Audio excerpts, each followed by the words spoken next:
es Él y quiénes somos nosotros. Y estamos reconociendo que tenemos un extraordinario privilegio al poder ir a su presencia, pero debemos hacerlo con temor, con reverencia. Dios no es un igual a nosotros. Él es el Dios santo, todopoderoso, Señor del cielo y de la tierra. Mire a Dios cómo se reveló a Israel. Cuán específico fue el Señor en cómo debían acercarse a Él. Y le advirtió a Moisés: los demás no pueden verme, no pueden subir al monte, porque el que lo haga va a morir. Quería dejarle bien clara a aquella nación que Él era y es un Dios santo. Usted y yo no nos acercamos a Dios a través de un tabernáculo. No guardamos aquellos ritos que se le entregó a Israel, pero no podemos obviar los principios espirituales que se enseñan en eso, porque eso no cambia. Dios es el mismo. Una de las cosas que Dios le advirtió muy bien a Israel era la santidad para antes de ir a su presencia. No somos perfectos, pero tampoco podemos ir a adorarle y estar en su presencia con pecados en nuestra vida conscientes. No, ni cuando nos paramos aquí, ni cuando estamos en un banco adorando a Dios, porque cuando hay pecado nuestra adoración no pasa del techo. Si Él ha estado tratando con nuestra vida, convenciéndonos de algo que no le agrada y que en su palabra está clara como pecado, tenemos que arreglar nuestras cuentas con Él. El primer objetivo de la iglesia es adorar. Hay de veras adoración en nuestra congregación y en nuestras vidas. Acuérdense que la iglesia somos nosotros. No nos escondamos detrás de las generalidades, porque pensamos: a la iglesia, los demás no adoran. No. El examen acá es personal. Yo soy parte de la iglesia, tú eres parte de la iglesia. Cuando se está adorando, tú adoras al Señor. Para ti es importante reunirte como cuerpo y adorarle. ¿O es algo que tratamos a la ligera? Yo quiero que esto quede bien claro en nuestra mente, porque algunos cristianos han perdido de vista lo que es la adoración. ¿Hay de veras adoración en nuestras vidas? Un manantial de gratitud abrumadora en nuestro espíritu.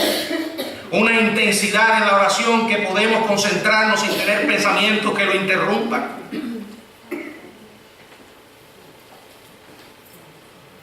Cuando la iglesia se reúne a adorar, se reúne a adorar. Ese es nuestro primer objetivo. No podemos perderlo de vista. Pero no es el único. Dije que eran 4. Solo he mencionado la adoración. Voy a mencionar otro más. Y ahí nos vamos a detener. Voy bien despacio, porque es sumamente importante que queden grabados en nuestra mente y en nuestro corazón. Que los guardemos siempre para no perder de vista la razón por la cual existimos. El segundo objetivo de la iglesia es la enseñanza. Número 1, adoramos. Número 2, la enseñanza. El relato de Hechos capítulo 2 nos asegura que los primeros cristianos perseveraban ¿en qué? En la doctrina de los apóstoles. Se les llegó a conocer, según el versículo 44, como los que habían creído, lo cual da a entender que existía un depósito objetivo de verdad a la que todos se suscribían.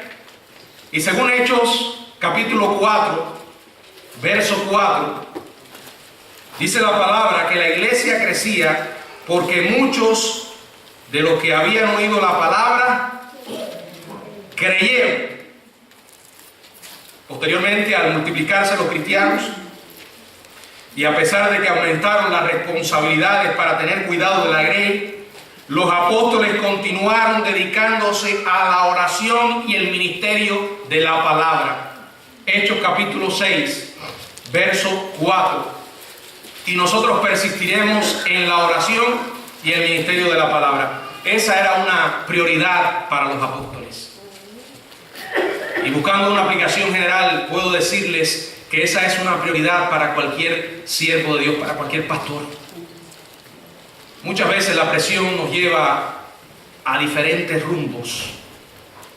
Pero tenemos que ser sabios para mantener nuestro rumbo, el rumbo que el Señor nos ha dado, la oración y el ministerio de la palabra. Cuando yo como pastor no me dedico a orar y no me dedico a estudiar la Biblia, estoy perdiendo de vista un objetivo.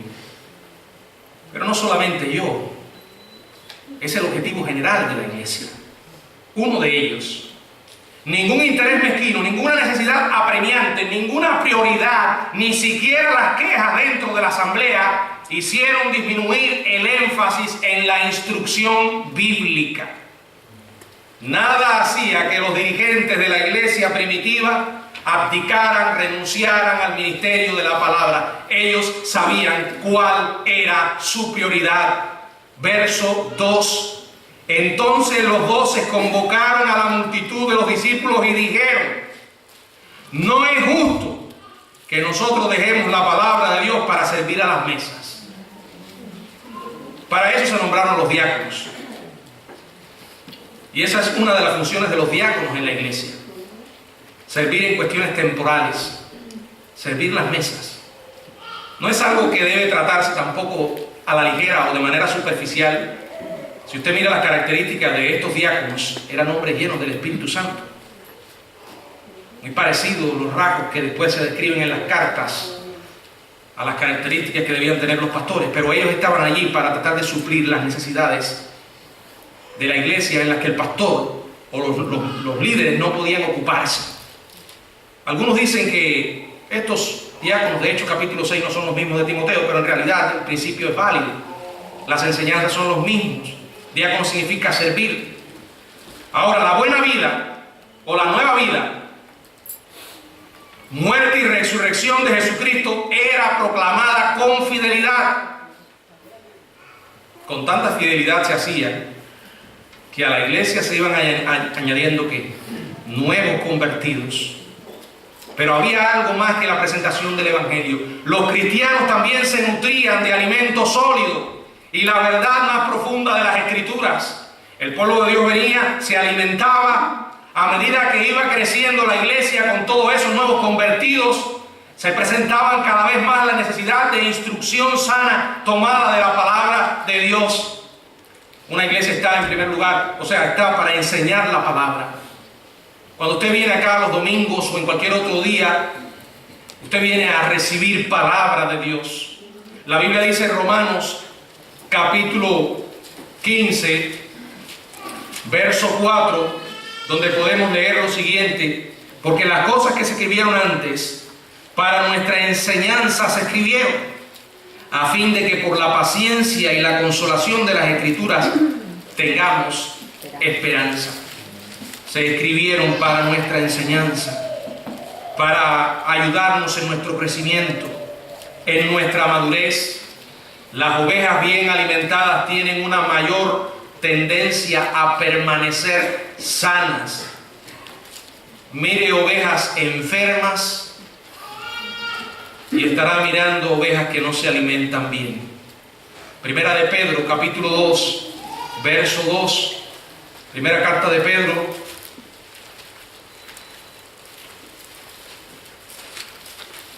capítulo 2, verso 2, donde podemos leer lo siguiente: desead como niños recién nacidos la leche espiritual no adulterada, para que por ella crezcáis para salvación. Un niño se alimenta para poder desarrollarse en la vida.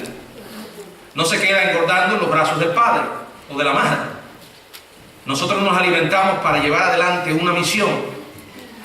Aunque no voy a tocar específicamente ahora esos otros objetivos de la iglesia, pero recordemos, la iglesia está, se alimenta, el cristiano crece, madura para salir, o sea, para proyectarse, para alcanzar a los perdidos. Dice también Colosenses capítulo 3, verso 16, donde leemos lo siguiente. Colosenses capítulo 3, verso 16. Dice Pablo: la palabra de Cristo more. ¿Cómo? More en abundancia en vosotros, Muchas veces la palabra de Cristo mora, pero no en abundancia. More en abundancia en vosotros, enseñando y exhortando unos a otros en toda sabiduría. Miren la versión de este versículo, o sea, el mismo mensaje de este versículo, de Colosenses capítulo 3, verso 16, está en Efesios 5, 18, donde dice la palabra: sed llenos del Espíritu Santo. Si usted me pregunta cómo yo puedo ser lleno del Espíritu Santo, dejando que la palabra de Cristo more en abundancia en vuestros corazones. Si usted mira el contexto en que fueron escritas estas palabras y los versículos que rodean, específicamente el 16, la continuación, encaja perfectamente con Efesios 5, versos 18 y 19. Aquí en el 16 se habla de cantar, ¿verdad?, himnos, cánticos espirituales. Y Efesios 5, 18 habla de la llenura del Espíritu Santo. Y luego en el 19, ¿qué dice? Hablando entre vosotros con salmos, con himnos y cánticos espirituales. Queridos hermanos, ser llenos del Espíritu Santo es dejar que la palabra de Cristo more en abundancia en vuestros corazones.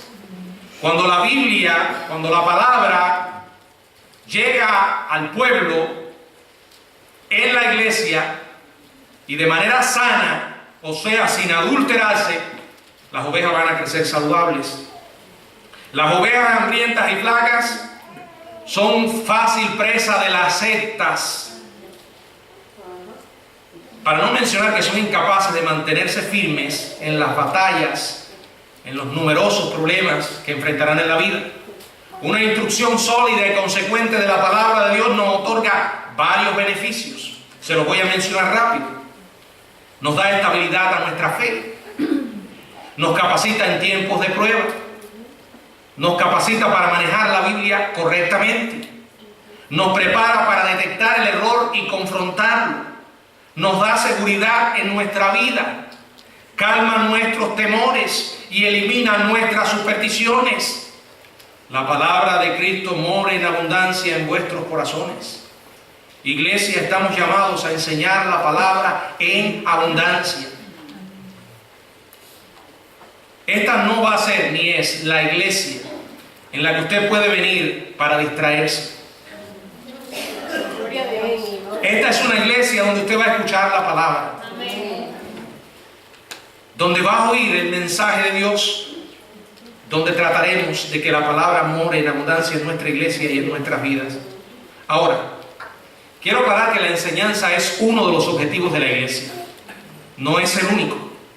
Y al mencionar esto estoy muy consciente que un compromiso así con la enseñanza de la Biblia puede enfatizarse tan exageradamente que la iglesia llegue a convertirse en algo parecido a un curso de la Biblia. La mayoría hemos visto casos así. Por eso no podemos olvidar que la enseñanza es uno de los objetivos, de los 4 objetivos principales de la iglesia. No es el único. Ya mencioné la adoración, estoy mencionando la enseñanza, el próximo domingo mencionaré la comunión y en último lugar la proyección o el alcance. Son 4 objetivos. Enseñanza no es el único. Y cuando hablamos de la enseñanza de la iglesia, hay que tener cuidado porque por naturaleza, he dicho, somos pendulares. A veces nos vamos a los extremos, tendemos a irnos a los extremos. Por eso, antes de concluir este objetivo, creo que sería muy bueno añadir varias formas para saber cuándo la instrucción se está llevando a un extremo malsano. Hay por lo menos 3 cosas con las cuales debemos tener cuidado. La primera es que debemos estar alerta para determinar cuando el conocimiento se queda en la teoría, porque pronto puede generar indiferencia o arrogancia. O sea, cuando el conocimiento no pasa de la cabeza al corazón, ¿verdad? Nos volvemos hidrocefálicos espirituales. La cabeza llena de agua, pero ausencia de vida. Y digo agua porque en realidad la Biblia se emplea, el agua se emplea como símbolo de la Biblia. Hay que tener mucho cuidado. Estamos recibiendo enseñanza, La palabra mora en nuestros corazones, pero cuando mora, fíjense que no dice la palabra de Cristo mora en vosotros, está hablando de todo nuestro ser. No que se quede en teoría. Por eso, cuando el conocimiento se está quedando en teoría, hay un problema. Segundo, es que debemos estar alertas para saber cuando la predicación y la enseñanza no están equilibradas por el amor y la gracia. Porque entonces estamos llegando muy cerca de la intolerancia. La arrogancia, la intolerancia y un tercer problema al que hay que prestarle atención. Debemos estar alerta para saber cuando la enseñanza se vuelve un fin en sí misma, pues en ese momento la instrucción bíblica se está acercando peligrosamente a la bibliolatría, o sea, adoración de la Biblia. Esto que he descrito son extremos. Son extremos. La adoración, la enseñanza. Y algo que quiero enfatizar acá, es sumamente importante que aquellos que en la iglesia tenemos la responsabilidad de enseñar, pastor, líderes, maestros de la escuela dominical, nos nutramos de la palabra del Señor. Y oremos todos los días para que el Señor nos ayude a ir implementando sus verdades. Una iglesia no puede tener un sólido ministerio de enseñanza si aquellos que enseñan la Biblia no la estudian. No la estudian. Claro, el comienzo es estudiarla. Usted no va a vivir una cosa que no conoce. Y después, vivirla. ¿Es una responsabilidad? Sí. Y grande. Y fíjense si es grande que Santiago dijo: no os hagáis maestros muchos de vosotros, sabiendo que recibiréis mayor condenación.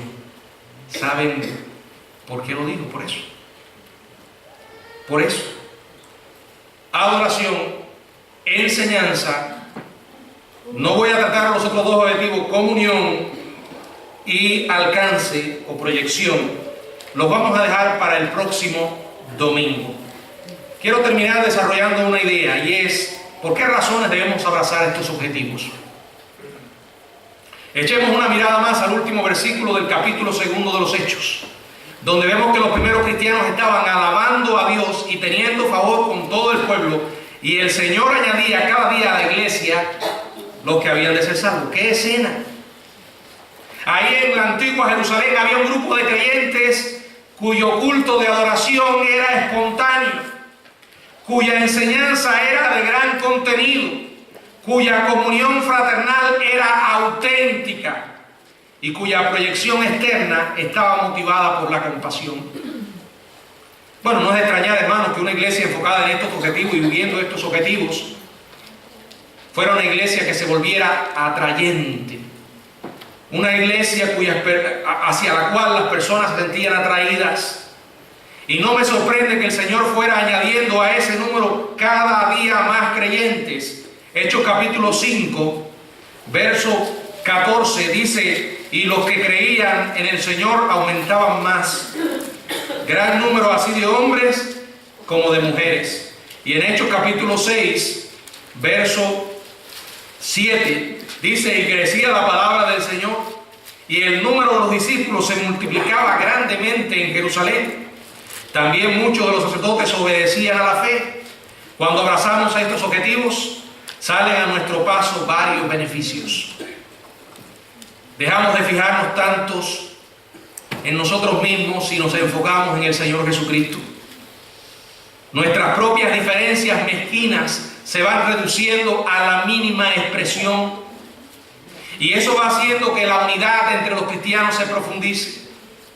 Y todo esto, cuando se mantiene en equilibrio, origina un magnetismo tal que la iglesia se vuelve irresistible.